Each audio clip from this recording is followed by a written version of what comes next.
The Traditional Healers Organization has condemned the actions of a Limpopo-based traditional healer who allegedly raped a 16-year-old from Ga-Marishane. It is believed that the incident took place when the victim went for consultation at the sangoma's home earlier this month. She was given traditional medicine by this healer to drink and subsequently became dizzy. The suspect took her to a room where he raped her. Now, to talk about this and the framework that surrounds traditional healers' work here in South Africa, well, we joined by Phephisile Maseko, who is the National Coordinator for the Traditional Healers Organization here in South Africa. Good morning to you, my dear. How are you today? How are you? Very, very good. Now, this incident, unfortunately, it always puts the traditional healers' practice in a bad light, this kind of incident. But are you happy that these kinds of incidents are not out of control in South Africa? You know, it's so unfortunate that regardless of the amount of work that the THO continues to do in terms of education, creating awareness, you know, there's still, you know, snippets of such incidences happening. And the unfortunate thing is that they always prey on people that are vulnerable, like this incident of a 16-year-old child. Yeah, so it's not a nice thing to happen. How do you, as the THO, deal with this kind of incident when you come across it? In fact, before we even go to ask that question, to respond to the question, the one thing that is preoccupying us is, where are the parents of this child? Because according to traditional health practice, there is no way that a child as young as that could alone go and approach a practitioner.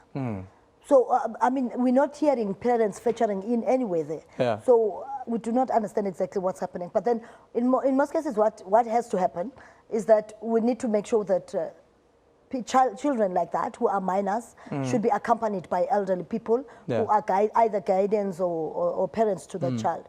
So there's no way that a child as young as that, you know, could go to a practitioner. The legal age to see a practitioner is 16.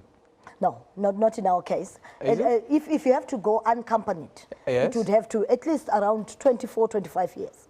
Is that so? Unaccompanied, yes. Unaccompanied. So when you're younger than that, you have to go with a supervising adult. Exactly. As it were. Yes, but then if you have to go there for initiation purposes, there's no way that you can go there alone, whether old or young.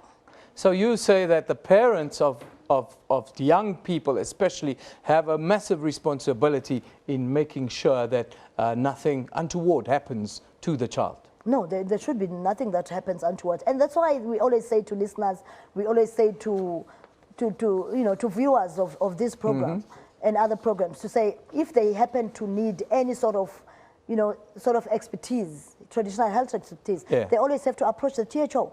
Because, I mean, we are an organization that is well over 45 years in existence, and we've got all the experience and a good understanding of how to take care of yourself in this profession. Now, in 2015, of course, the Traditional Health Practitioners Act 22 of 2007, it caused quite a stir amongst traditional healers. Do you think there should be better regulation of traditional practitioners here in South Africa? And I'm talking to you with your THO hat on now. I mean, firstly, we are one of the leading organizations in the country that has always advocated for regulations. We support the viewers who said there is need for regulation. We confirm that it's important that we get regulated. In fact, every profession has to be regulated. But then it is very wrong for government to want a profession, whatever the kind of profession, to be regulated outside of their own people. If it has to be regulated, it should be healers themselves that are leading in the regulations, that would develop the regulations. It can't be a Western medical practitioner that tells us how we should regulate. Like the other commenter said, that it shouldn't be done by other people that do not know how we practice. Instead, because we know all the flaws, we know all the challenges. One of the other comments said, I think it came from a gentleman called Kumkani or something like that. He said it should be incorporated as part of mainstream medicine, and then to be regulated as such, not as Western medicine, but within its own framework, but it should be given official status. What do you say to that? Of course, we do concur with that. Remember in 2010, There we go. This is the comment that I want. I think it's the next one from Kumkani. Can we see the next one? Yeah? Okay, we've missed it, unfortunately. But if you, Remember in 2010, all ministers from different countries in Africa, they came together in Zambia to adopt what you'd call, to declare from 2010 until 2001 until 2010 as a decade for traditional medicine.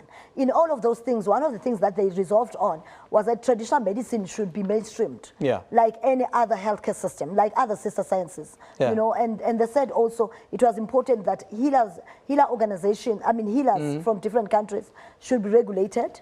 They should also be allowed space to practice. People should have the right to the freedom to choose any practitioner of choice. So all of those things, the THO has always been behind that. We continue to support all of that. Why do you think that has backdated for a long time? Why do you think there's always, or there's still suspicion about traditional healers' practices, and it's not being mainstream? Here in South Africa, we've done some research, and it says up to 70% of adults in South Africa, they go and see a traditional practitioner at least once a year.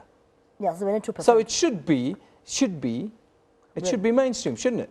It should be mainstream, but then the thing is, you know, medicine is politics, you know. The big pharma doesn't want to see traditional medicine thrive. It's all politics, and it's so unfortunate that our governments in all the different countries, you know, are always listening and sitting in pockets of pharma. So that's the unfortunate part. But we need to be regulated. We need to be given a good space to work from, and we need to be mainstreamed like any other health profession. Final question to you then, just to wrap. Your engagements with government as the THO, has it been fruitful until now, or would you like to see it improve? Surely we should see a lot of improvements, more so because people are beginning to realize and appreciate the importance of natural and indigenous medicines and healthcare practice. So we'd like to see a lot of developments in this area. Phephisile, thank you for coming in today. Wonderful to talk to you. Interesting topic it is, something that I'm personally very interested in. That's Phephisile Maseko. She's the National Coordinator of the Traditional Healers Organization here in South Africa.